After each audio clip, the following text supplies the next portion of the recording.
السلام عليكم ومرحبا بكم في القناة ديالي. نتمنى ان شاء الله تكونوا بخير وعلى خير وبصحة جيدة. اليوم بغيت نشارك معكم واحد الوصفة ديال لي سباغيتي، واحد الوصفة اللي هي سهلة لعشاق فواكه البحر او لي فروي دو مير. هاد الوصفة نحتاج لها 500 غرام ديال ليمون. انا هنا كانوا عندي في المجمد، كانوا عندي في الكونجيلاتور. هنا عندي 400 غرام ديال لاصوص طوماط. هنا عندي 350 غرام ديال لي كروفيت. هنا عندي شويه ديال الكرافس او السيلري. عندي جوج بصلات متوسطات هنايا. هنا عندي 3 معالق كبار وافيين ديال ماسكاربون. اللي ما تواجدش عنده الماسكاربون يقدر يستعمل القشده الطريه او الزبادي اللي هو ياغورت ناتور. هنا عندي شويه ديال القزبر.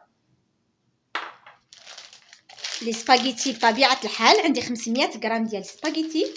هنا عندي زيت العود او زيت الزيتون.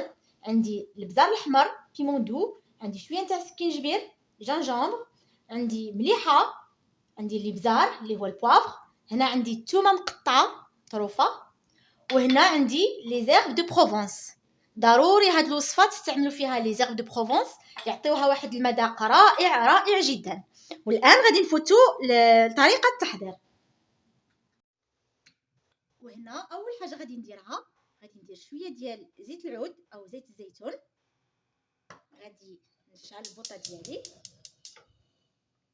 غادي ندير البصيله ديالي تشحر.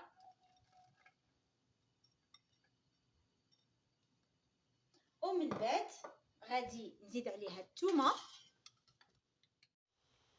من بعد ما درت البصيله هنا غادي نزيد عليها شويه ديال الثومه. وغادي نزيد عليها شويه ديال الملحه ما نكتروش. من بعد نذوقوا الا كان خاص. الا كان خاص غادي نصحوا الذوق. وغادي نشحروها مزيان حتى تنزل لي هاد البصيله مزيان. ومن بعد نتلاقاو ان شاء الله. هنا من بعد ما خليت البصيله ديالي تشحر، درت الماء هنايا في هاد الطنجره وخليته. هنا غادي نخليه حتى يطبخ ان شاء الله. وغادي ندير لي سباغيتي ديالي يطيبوا باش نجي قد باش مين توجد لي لاصوص لي سباغيتي ديالي يكونوا واجدين. هنا من بعد ما نزلت لي البصيله ديالي تشحرت مزيان، غادي نزيد عليها ليمون ونزيد عليها لي كروفيت. وغادي نزيد عليهم الكرافس.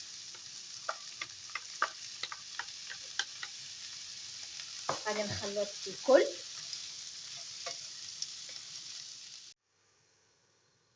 من بعد ما تخلطتهم مزيان حتى تجانسوا غادي نزيد عليهم تقريبا واحد المعلقه صغيره عامره مزيان ديال لي زيرب دو بروفونس. غادي نزيد عليهم واحد المعلقه صغيره ديال البزار الاحمر. غادي نزيد نص معلقه صغيره ديال السكينجبير. هنا غادي نزيد لهم شويه ديال الابزار. وغادي نزيد لهم شويه ديال الملح ما نكترش حتى من بعد وندوق الا كان خاصني ونزيد.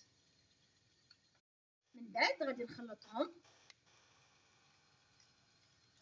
مزيان حتى يتجانسوا كاملين. من بعد غادي نخلطهم ونغطي عليهم ونخليهم يطيبوا.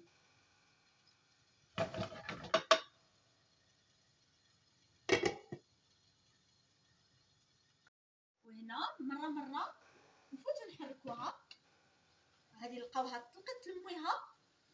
غادي حتى تشرب هاد المويها، تشرب هكا واحد شويه. وعاد غادي ان شاء الله نزيد لاصوص طوماط. وتبعوا معايا المراحل ان شاء الله من الاول الى الاخير باش ان شاء الله حتى نتوما تجربوها لوليداتكم. راه تجي رائعه، تجي بنينه بزاف. وهنا من بعد ما غلى لي الماء ديالي غادي ندير فيه واحد شويه ديال الزيت العاديه ما نكثرش، غير واحد شويه باش لي سباغيتي ديالي يجيوني ما يجيونيش متلصقين. وغادي ندير الملح باش ما يجيوش باسلين. ومن بعد غادي ندير لي سباغيتي ديالي يطيبوا هكا باش يجيو قد مع لاصوص. بسم الله.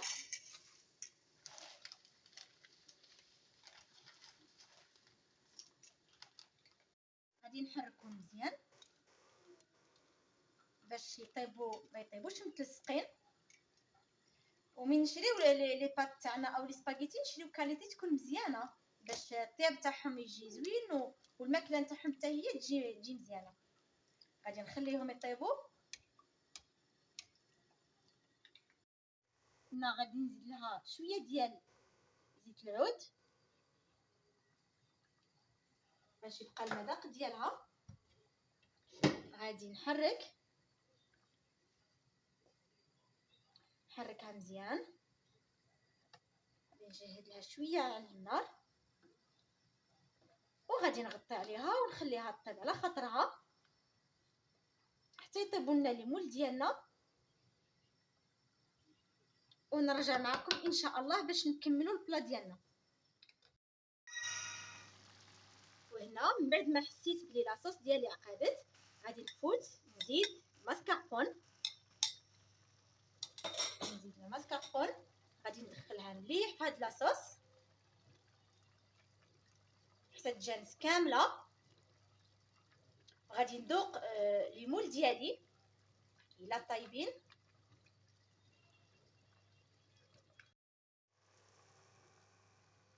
غادي نخلط مزيان حتى يتجانس كامل هاد الماسكاربون مع لاصوص وان شاء الله نرجع معكم. هنا غادي نفوت نحركها كما راكم تشاهدوا معايا. لاصوص راها عقدت لاصوص كما تشوفوا عاقده. غادي نغطي عليها نخليها تكمل شويه الطياب ديالها. راني ذقتها جاوني لي مول بلي خاصهم شويه الطياب. وغادي نكمل معكم لا فيديو ان شاء الله. وهنا من بعد ما طابت لي لاصوص ديالي غادي نزيد لها القزبر اللي خليته حتى للتالي باش يخلي المذاق ديالو واللون يبقى فيه. وبالنسبه واحد الملاحظه بالنسبه لا كريم اللي ما كانش عنده الكريمه في الدار يكتفي غير بلا صوص طوماط ما يديرش كاع لا كريم. وهاد لا غوسيت راها تجي فنه تجي بنينه بلا كريمه بلا حتى شي حاجه. واللي كانت عندها من بعد ما طابت لي سباغيتي ديالي غادي نديرها هنا على لاصوص. غادي نزيدها هنا على لاصوص ومن بعد غادي نحاول ندخل هاد لاصوص ديالي كامله في سباغيتي حتى ندخلها كامله تشربها وان شاء الله نتلاقى معكم. من بعد ما خلطت سباغيتي ها هو الطبق النهائي ديالي. نقدموه بالصحه والراحه. وما تنساوش تابوناو معايا ديروا لي لايك وتفعلوا الجرس ليصلكم كل جديد. السلام عليكم الى الفيديو القادم ان شاء الله.